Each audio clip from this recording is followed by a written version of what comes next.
Now with that, the question is, of course, which components are interested?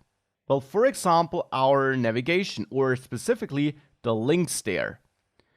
If we go to nav links, we have a couple of links which we only want to show if we're not authenticated, and links we only want to show if we are authenticated.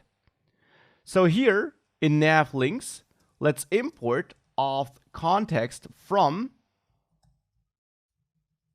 the context folder and then auth context, and import a new hook, which we haven't used before, use context.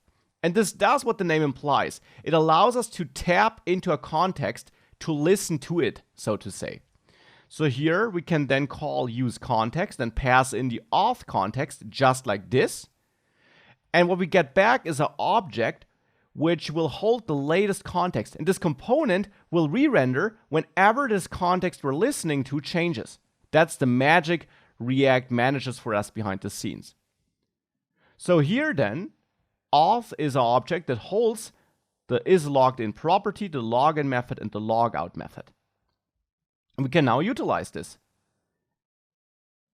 For example, my places should only be visible if we are logged in. So I'll check if isLoggedIn is a thing and only render this list item if it is.